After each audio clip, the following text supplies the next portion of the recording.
વિદ્યાર્થી મિત્રો, વિકિરણ અને દ્રવ્યનું દ્વૈત પ્રકૃતિ સ્વાધ્યાયનો 10મો એક્ઝામ્પલ. એક ધાતુની સપાટી પર આટલી તરંગ લંબાઈનો પ્રકાશ આપાત થાય છે.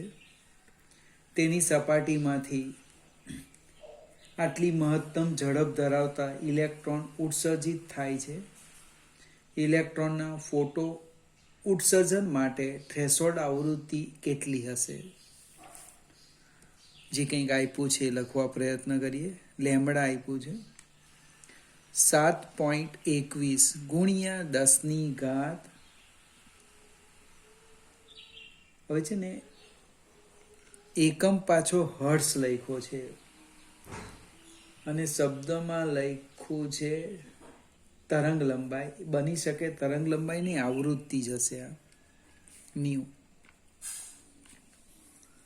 ત્યાર પછી વી મેક્સિમમ આપ્યા છે ઇલેક્ટ્રોનની ઝડપ 6 × 10⁵ મીટર પર સેકન્ડ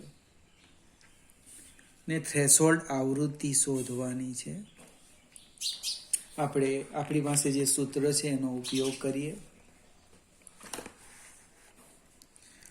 1/2 mv મેક્સિમમ સ્ક્વેર બરાબર h nu minus h new 0. આપણે ન્યુ 0 શોધવાના છે. એટલે h ન્યુ 0 બરાબર h nu minus 1/2 mv maximum square. એટલે ન્યુ 0 બરાબર nu minus mv maximum square by twice h. કિંમત મૂકી દઈએ. 7.21 × 10⁻14 માઇનસ m ઇલેક્ટ્રોનનું દળ 9.1 10⁻−31 આપ્યું નથી, જાતે લખવાનું.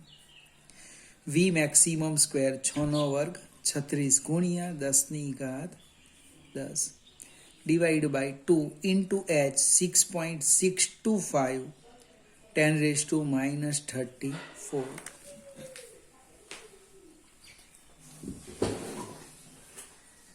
સાદું રૂપ આપીએ આપણે 9.1 અને પેલા લખી દઈએ 7.21 10⁻14 માઇનસ 9.1 ગુણ્યા 36 ભાગ્યા 6.625 ભાગ્યા 2 એટલે લગભગ 24.72 ગુણ્યા 10⁻34 ઉપર જાય એટલે પ્લસ થાય. 34 ને 10 44. 44 માંથી 31 કાઢીએ એટલે લગભગ 13 આવવાનું. હવે 10⁻સરખી કરવી છે. આ 14 છે તો આને 14 કરો કે આને 13 કરો. એટલે 7.21 × 10⁻14 માઇનસ દશાંશનું ડાબી બાજુ ખસેડવું 2.47 × 10⁻14 એટલે 7.21 ઓછા 2.47 ગુણ્યા 10⁻14 આપણે બહાર કાઢી લીધા. એટલે 7.21 ઓછા 2.47 એટલે 4.74. 4.74 × 10⁻15 હર્ટ્ઝ. ફરીથી એક રકમમાં તરંગ લંબાઈ નથી પણ આવૃત્તિ છે, યાદ રાખવાનું. આગળ જઈએ. 11મો એક્ઝામ્પલ. આર્ગન લેસર વડે ઉત્પન્ન થયેલ 488 નેનોમીટરના પ્રકાશનો ઉપયોગ ફોટો ઇલેક્ટ્રિક અસરમાં થયો છે. જ્યારે આ વર્ણપટ રેખાનો પ્રકાશ ઉત્સર્જક પર આપાત થાય ત્યારે ફોટો ઇલેક્ટ્રોનનું સ્ટોપિંગ કટ ઓફ પોટેન્શિયલ આટલું મળે છે. તેનું કાર્ય વિધેય શોધવા કીધું. તરંગ લંબાઈ આપી છે. જો જે કંઈક આપ્યું એ લખીએ તો પહેલું લેમડા લખી દઈએ.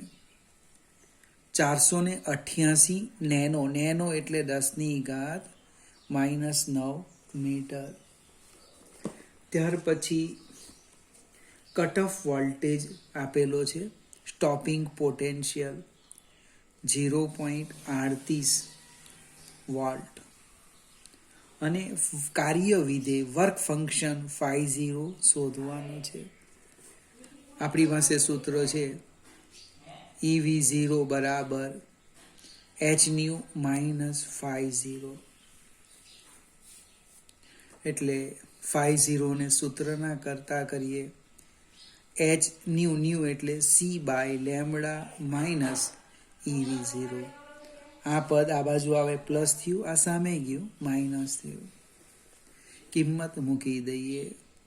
h 6.625 10⁻⁻34 c 3 × 10⁸ divided by λ 488 10⁻⁹ minus e 1.6 × 10⁻⁻19 into 0.38. હવે જેવી તમારી પદ્ધતિ, આ જવાબ જૂલમાં આવશે. કોઈકને ઈવીમાં જોઈતો હોય તો ઈ વડે ભાગી દો તો અહીં 0.8 સીધા જ આવી જશે. અને ધારો કે એ પદ્ધતિ ન આવડે તો સાદું રૂપ આપી દઈએ, પ્રોબ્લેમ નહીં. 6.625 ગુણ્યા 3 ભાગ્યા 488 એટલે 0.04 into 10⁻⁻34 plus 8 plus 9 minus 1.6 ગુણ્યા 0.38 એટલે 0.608 ગુણ્યા 10⁻⁻19. આ 17 થવાના, 17 × 2 34 એટલે કેટલા આવવાના? 0.04 into 10⁻⁻17. 0.608 10⁻⁻19. આપણે દશાંશ ચિહ્ન ખસેડ્યા, 2 ખસેડી દીધા. કઈ બાજુ? જમણી બાજુ. 2 ઘટાડો ઘાત -19. 0.608 into 10⁻⁻19. 4 માંથી આટલા બાદ કરી દઈએ. જો ભાઈ 4 minus 0.608 એટલે કેટલા આવવાના? 3.392 into 10⁻⁻19 જૂલ. પણ મારે તો ઈવી જોઈએ એટલે 3.392 into 10⁻⁻19 divide by 1.6 into 10⁻⁻19 eV. આ 19 નીકળી જશે ભાગ્યા 1.6 એટલે 2.12. હવે ફરીથી સમજાવું, તમારે તમારી રીતના ગણવાનો છે. આપણે આ દરેક પદને ઈ વડે ભાગી દઈએ તો આ જૂલ છે એની જગ્યાએ ઈવી આવી જશે, તો અહીંથી ઈ નીકળી જ જવાનું.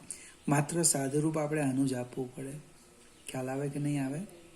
એટલે ખૂબ સરળતાથી જવાબ આવી જાય.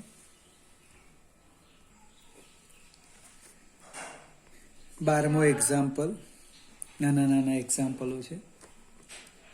56 વોલ્ટ પોટેન્શિયલ ડિફરન્સ વડે પ્રવેગિત ઇલેક્ટ્રોન માટે વેગમાન અને ડ બ્રોગલી તરંગ લંબાઈ શોધો. વી આપેલા છે 56 વોલ્ટ. પ્રશ્ન છે એનું એક વેગમાન શોધવાનું અને બીજું ડ બ્રોગલી તરંગ લંબાઈ શોધવાની છે.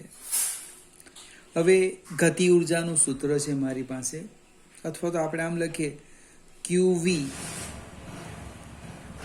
બરાબર p²/2m. ડાયરેક્ટ લખીએ ગતિ ઉર્જા K p²/2m બરાબર QV, એટલે કે p² ટ્વાઇસ QMV મને, એટલે P બરાબર રૂટ ટ્વાઇસ QMV, એટલે કે રૂટ 2. હવે Q કેટલા? 1.6 × 10⁻⁻19 ઇલેક્ટ્રોન છે. દળ 9.1 × 10⁻31 × 56. સાદું રૂપ આપીએ, કંઈ છે નથી આમાં તો.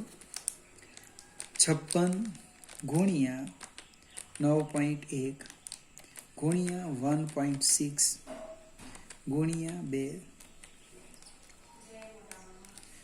P બરાબર રૂટ 1630.72 × 10⁻31 એટલે -50. એટલે આનું વર્ગમૂળ લઈએ 40 પોઈન્ટ વેગમાન આવી ગયું. 40.38 × 10⁻−25 ન્યૂટન × સેકન્ડ. ફરીથી જો કોઈક મિત્રને આ સૂત્ર યાદ રહેતું હોય તો સીધું જ લખવાનું, પણ એના કરતાં મેળવી લેવાનું. બને કે મેક્સિમમ બરાબર EV બરાબર p²/2m. ડ બ્રોગલી તરંગ લંબાઈ, એટલે કે લેમડા = h/p. ની કિંમત મૂકો 6.625 × 10⁻34 ડિવાઈડ બાય p. વેગમાન હમણાં શોધ્યો આપણે 40.38 × 10⁻−25. 6.625 ભાગ્યા 40.38 એટલે લગભગ 0.164 × 10⁻34 માંથી 25 જવાના -9, એટલે લખી દઈએ 0.164 નેનોમીટર. ખ્યાલ આવશે કે નહીં આવે? તરંગ લંબાઈ આવી ગઈ. આગળ જઈએ. હવે જે સાદું રૂપ છે તમે આપી દેજો, માત્ર ટૂંકમાં સમજાવી દઈશ. 120 EV જેટલી ગતિ ઉર્જા ધરાવતા ઇલેક્ટ્રોનનું વેગમાન, ઝડપ અને ડ બ્રોગલી તરંગ લંબાઈ શોધો. તમને ગતિ ઉર્જા આપી છે 120 ઇલેક્ટ્રોન વોલ્ટ, એટલે એને જૂલમાં ફેરવો. 120 × 1.6 × 10⁻⁻19 જૂલ. આનું સાદું રૂપ આપવું હોય તો આપો, નહીં તો રવા દેવો. વેગમાન જસ્ટ હમણાં જ આપણે ચર્ચા કરી કે K બરાબર p²/2m, એટલે કે p² બરાબર ટ્વાઇસ km, એટલે કે p બરાબર રૂટ ટ્વાઇસ km. પાછો પ્રશ્ન આવશે દળનો, તો ઇલેક્ટ્રોનનું દળ ભાઈ યાદ રાખવાનું કેટલું? 9.1 × 10⁻31 કિલોગ્રામ. એટલે વેગમાન આવી જશે. ઝડપનો પ્રશ્ન છે પહેલો પ્રશ્ન, એ સાદુરૂપ તમારે આપવાનું છે. વેગમાન બરાબર mv, એટલે કે ઝડપ આવી ગઈ p/m. ત્રીજો પ્રશ્ન છે દ બ્રોગલી તરંગ લંબાઈ. દ બ્રોગલી તરંગ લંબાઈ, તો કે લેમ્બડા બરાબર h/p. ફરીથી આશા રાખું સાદુરૂપ આપજો. મને તમારા પર વિશ્વાસ છે. દાખલો પૂરેપૂરો ગણશો, આટલું જ મૂકી નહીં દેતા. 14મો એક્ઝામ્પલ.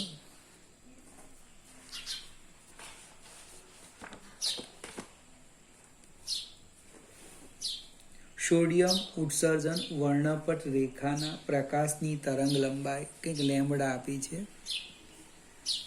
589 nanometre 10⁻⁻9 metre. તો ઇલેક્ટ્રોન અને ન્યુટ્રોનની કઈ ગતિ ઉર્જા માટે આટલી તરંગ લંબાઈ મળશે? ફરીથી ખૂબ મજાની ચર્ચા છે. પહેલા કોમન ચર્ચા કરીએ. હું લખું છું lambda is equal to h/p. અને પીની કિંમત મૂકવાના. કઈ મૂકવાના? ગતિ ઉર્જા ટ્વાઇસ mk. એટલે અહીંયા થવાનું લેમ્બડા બરાબર h/√2 mk. વર્ગ કરો, વર્ગ.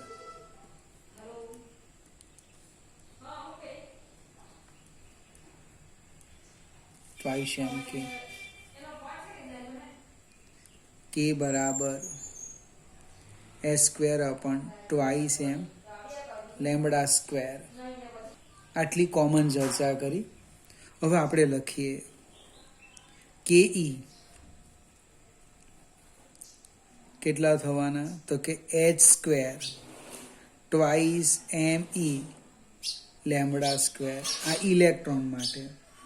એની બાજુમાં જ લખો. આ ઇલેક્ટ્રોન માટે લખ્યું, એની સેમ ન્યુટ્રોન માટે લખો. ન્યુટ્રોન માટે શું લખવાના? kn h²/2 mn lambda square. હવે ન્યુટ્રોનનું દળ તો આવ્યું જ નથી, પણ યાદ રાખવાનું ન્યુટ્રોનનું દળ કેટલું? અહીંયા લખું છું mn 1.67 × 10⁻27 કિલોગ્રામ. ન્યુટ્રોનનું દળ 1.67 × 10⁻27 કિલોગ્રામ. ઇલેક્ટ્રોનનું દળ ખબર છે, એમાં કિંમત મૂકો, સાદું રૂપ આપો એટલે જવાબ આવી જશે. ફરીથી આજે 3 દાખલા મેં ડાયરેક્ટ સમજાવેલા છે. કિંમત મૂકી સાદું રૂપ તમારે આપવાનું છે. ગતિ ઉર્જા ઈવીમાં જોઈતી હોય તો ઈ વડે ભાગી દેવા, નહીં તો ઝૂલ આવશે.